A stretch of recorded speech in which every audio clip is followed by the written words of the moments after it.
রোদ আর রোদ, ছাতা মাথায় দিছি, রায়হানকে স্কুলে দিয়ে আসতেছি। অনেক রোদ। আমার বাসাটাও কিন্তু একদম নিরিবিলি, একটু হেঁটে যেতে হয়।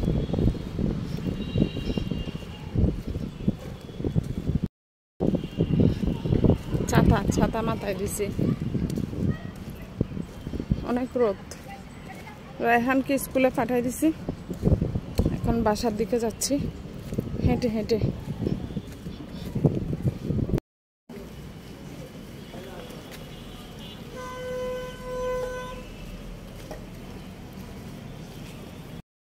বাইরে কি পরিমাণ রোদ, এগুলা বলার বাইরে। একদম ছেলেকে স্কুলে দিয়ে আসলাম, এত এত রোদ, ছাতা মাথায় দিয়ে আসছি।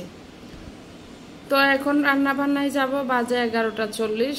আর আমার ছেলের ডে শিফটে হচ্ছে স্কুল, তো এই জন্য হচ্ছে দিয়ে আসতে হয়েছে, দিয়ে এসেছি।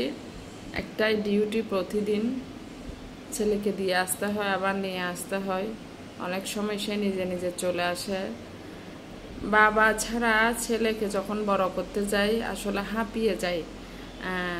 যারা হচ্ছে সিঙ্গেল মাদার, যাদের হচ্ছে বাবা নাই, যারা হচ্ছে বাবার কাছ থেকে দূরে, যাদের বাবা পৃথিবীতে নাই, তাদের এই ভোগান্তিগুলা নিয়েই মানুষ হইতে হয় বা বড় হইতে হয়। ছোটবেলা থেকে তাকে যখন স্কুলে দিয়েছি তখন থেকেই আমি গিয়ে আনতে হয়, আমি গিয়ে দিয়ে আসতে হয়, যেখানেই মানে সব কিছুতে আমি। কারণ বাবা থাকলে হয়তো বা আমি দিয়ে আসছি, সে নিয়ে আসতো, বা মানে একটু হেল্প বা একটু স্বস্তি পাইতাম, যেটা এখন পাওয়া মুশকিল। তারপরও আমার ছেলেটা মাশাআল্লাহ অনেক দায়িত্বশীল। সে সব সময় বলে, আম্মু আমি যেতে পারবো, আমি আসতে পারবো। তারপরও আসলে দিতে পারি না, কারণ মায়ের মন বলে কথা, কলিজা মানে পারি না আর কি। তো যাই হোক, আজকে রান্না বান্নায় চলে যাব। মেহমান ছিল, মেহমান চলে গেছে কালকে। আমার বোন আসছিল। তো এখন হচ্ছে কি রান্না করব, ফ্রিজ খুলে রেখেছি, কিচ্ছু নাই, ফ্রিজ একদম খালি। দেখলাম যে এখানে খুব একটা কিছু নেই, এখানে হচ্ছে এগুলা মুরগির পা মনে হয়, এগুলা হচ্ছে মুরগির ঘেঁটি টেঁটি এগুলো, আর এখানে একটু করে মাছ আসে। আসলে ওরকম কিচ্ছু নাই, দেখা যাক ডিপে কি আছে। ডিপ আমি বন্ধ করে রাখছি, কারণ এখানেও খুব একটা কিছু আছে বলে মনে হচ্ছে না। অনেক দিন হয়েছে বাজার করছি, এখানে একটা মুরগির ইয়ে আছে মনে হয়, আর এদিকে বক্সের মধ্যে অনেক কিছু আছে, বাট মুরগিও নাই আর মাছও নাই। আমাকে মুরগি আর মাছ বাজার করতে হবে। বন্ধ করে রাখছি, মুরগির যে ইয়াটা আছে ওটা নিয়ে নিব। তো দেখা যাক, আজকের মতো চলে যাক, কয়েকদিন পরে বাজার করব। এখানে হচ্ছে আস্ত একটা মুরগি ছিল সোনালি, সেটা আমি ভিজাইতে দিছি, কারণ আরেকটা যেটা হচ্ছে ব্রয়লার আছে যেগুলা কাটা, ওগুলা কিন্তু ছুটাইতে পারবো না, ওগুলা মাত্র ফ্রিজ বন্ধ করছি, সম্ভব না এখনো ছুটবে কিনা। তো এটা আমি ভিজাইতে দিছি, দেখা যাক, এটা ভিজলে এটাই রান্না করে ফেলবো। পুরোটা অর্ধেক ফ্রোজেন করব আর অর্ধেক হচ্ছে খাবো, আলু দিয়ে রান্না করে ফেলবো। বেশি কিছুতে যাব না, মা ছেলে দুজনেই তো, আসলে আর কি রান্না করব। এদিকে হচ্ছে কি রান্না করেছি, কালকে সব ফুরে টুরে ছাই, আলু ভাজি করছিলাম। একটা সময় ভাবতাম, যখন বিয়ে হয় নাই, যখন স্টুডেন্ট লাইফ, যখন পড়াশোনা করতেছি, তখন ভাবতাম যে বিয়ে হবে, সংসার হবে, সুন্দর একটা গোছানো পরিপাটি সংসার করে নিব। কি হইতে কি হয়ে গেল, কি ভাবলাম আর কি হয়ে গেল। আমার জীবনের আসলে আমার জীবনের গল্পগুলা বা আমার জীবনের কাহিনীগুলা যদি শুনে মানুষ মানে কি হয়ে যাবে, অবাক হয়ে যাবে যে এরকম পরিস্থিতি বা এরকম প্রতিকূলতার সাথে লড়াই করে এতটুকু পর্যন্ত সে আসতে পেরেছে। জানি না কতটুকু আসছে। আমার জায়গা থেকে আমি বলবো, আমি একটা ছেলের মা, আমি তার দায়িত্ব নিতে পেরেছি, আমি আমার দায়িত্ব নিতে পেরেছি, এটাই আমার কাছে আলহামদুলিল্লাহ। আর মাঝে মধ্যে মা বাবাকে যতটুকু আমার সামর্থ্যের মধ্যে পারি আমি করার চেষ্টা করি, যদি আমি সব সময় পারি না, তবে হ্যাঁ, এটার জন্য সব সময় আল্লাহর কাছে লাখো কোটি শুকরিয়া। এইটুকুও পাচ্ছে না এমনও মানুষ আছে। আমরা নারীরা অনেক আসলে পিছিয়ে। তো ওই জায়গা থেকে আমি আমার কখনো ক্লান্তি বোধ করি নাই আমার কাজে। আমি কখনো আসলে নিজেকে অসহায় বোধ করি নাই। আমার একটাই সবসময় মাথায় চিন্তা থাকতো যে সন্তানের জন্য বলে কোনো কথা নাই। আমি আমার জন্য বাঁচতে গেলেও জীবনে কিছু করতে হবে। কিছু করা ছাড়া আসলে তো কোনো জীবনেই হয় না। এটাই মেনে নিয়েছি। আর এটা যেই বা যারা মেনে নিতে পারবে তাদের জীবন কখনোই না অসুখী হবে না। সুখী হওয়ার জন্য আপনার লাখো কোটি টাকাও লাগে না, ধন দৌলত বলেন, গাড়ি বাড়ি কিছুই লাগে না। আপনি মন থেকে শুকরিয়া আদায় করেন, আপনাকে আপনি বলেন হ্যাঁ আমি হ্যাপি, আমি সন্তুষ্ট, আমি এতটুকুতেই একদম খুশি।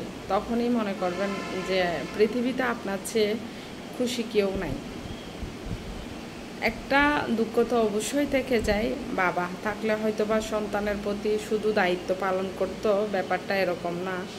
অনেক অনেক সেই আবদার, আশা, স্নেহ, মায়া, মমতা থাকতো।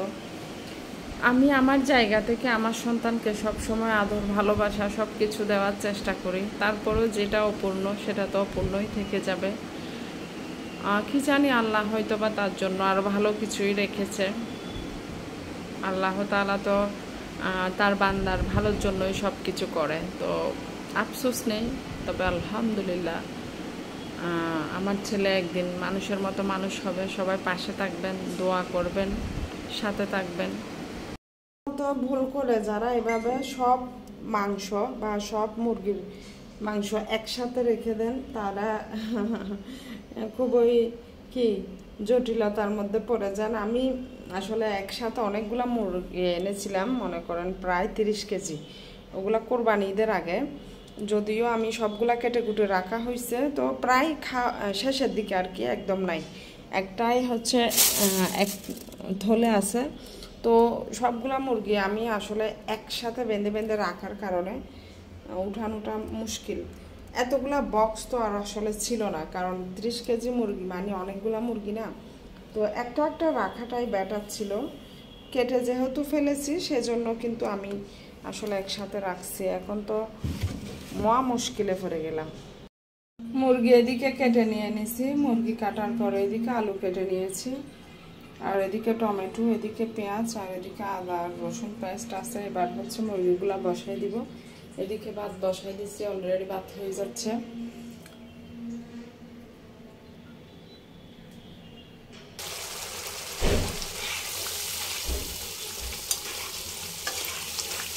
মুরগির জন্য আমি এখানে মশলাগুলা কষিয়ে নিয়েছি। এখন মুরগি দিয়ে দিব। মুরগিগুলো ধুয়ে রাখছি।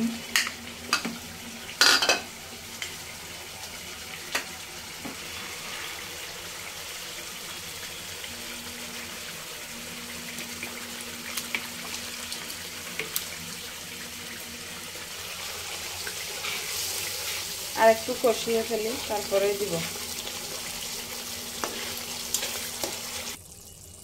কষানো হয়ে গেছে, এখন আমি মুরগিগুলা দিয়ে দিব। এখানে একটা মুরগি পুরাটা।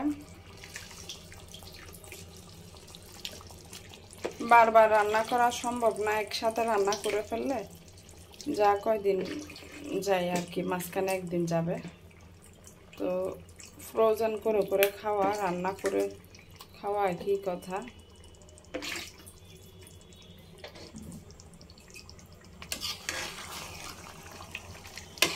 আমার মরিচগুলা আমি একদম গ্রাম থেকে গুঁড়া করে এনেছি, তারপরেও আমার মরিচগুলার কালার কেমন জানি সুন্দর আসে না। এটা আসলে আমি জানি না কেন এরকম।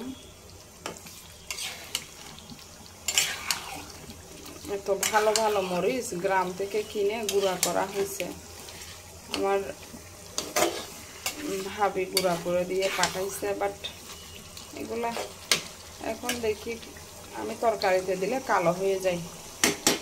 একটু বেশি দিলেই রায়হান খেতে পারে না, একটা ঝামেলা পুরা। মানে বাচ্চা মানুষ, সে খেতে পারে না। এই হচ্ছে আমার কাহিনী। যাই হোক, এখন বসাই দিছি।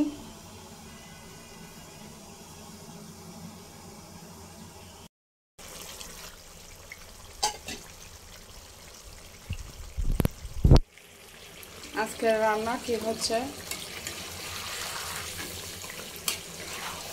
রায়হান এসে মাত্র বলবে অনেক ঝাল হয়ে গেছে, কারণ তার জন্য মরিচ দিতে পারি না তরকারিতে। কি একটা অবস্থা।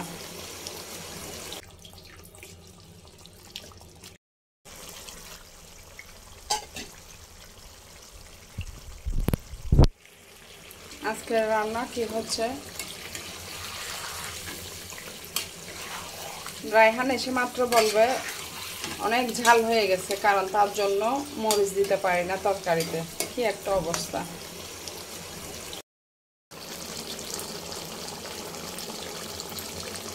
আলু দিয়ে মুরগি দিয়ে রান্না হচ্ছে, সেই লেভেলের মজা হবে আজকের মুরগি। এখনো ঝোল দিই নাই, ঝোল দিয়ে আর একটু হয়ে নামাই ফেলব। ছেলে আমার ঝোল ছাড়া খাবে না, তাই ঝোল দিয়ে দিলাম একদম অনেক বেশি করে। তো এখন একদম ছোট করে দিছি চুলা, হইতে থাক। তারপর ধনিয়া পাতা দিয়ে নামিয়ে ফেলবো। আমার রান্না অবশ্য শেষ। কালকে ফুলকলি থেকে কি কি আনা হয়েছে, বন আনছে, সে কেক আনছে একটা, আনে কিন্তু খাই না, এনে এনে থোবাই রাখে সব কিছু, কিন্তু খাই না। পুরো বলি যে না খাইলে আনিও না, টাকাগুলো নষ্ট করার কোনো প্রয়োজন আছে না, সে খাবে আনবে, বাট খাই না। ছেলে আমার স্কুল থেকে চলে আসছে, এখন হচ্ছে খেতে বসে গেছি আমরা মা ছেলে। অনেক খিদা লাগছে। মজা হয়েছে। আমি হাড্ডি গুড্ডি খাবো, তো আমার হাড্ডি ভালো লাগে, তো আমি হাড্ডিগুলোকে বড় করে কাটছি আর ঝোল দিছি, কারণ সবাই ঝোল প্রিয়।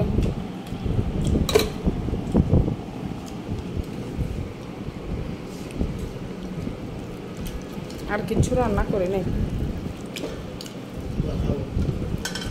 বিসমিল্লাহ।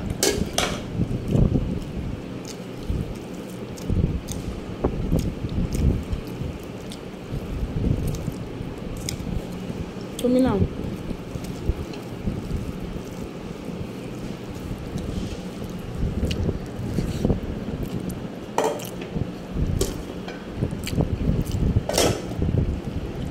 সে মজা হয়েছে।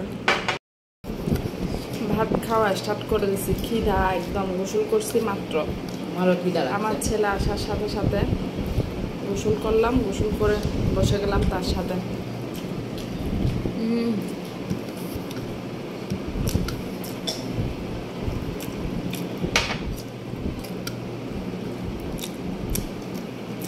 আজকে মজা হয়েছে বেশি না,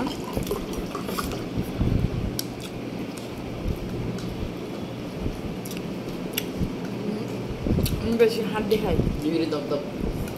আমার হাড্ডি হাতে ভালো লাগে।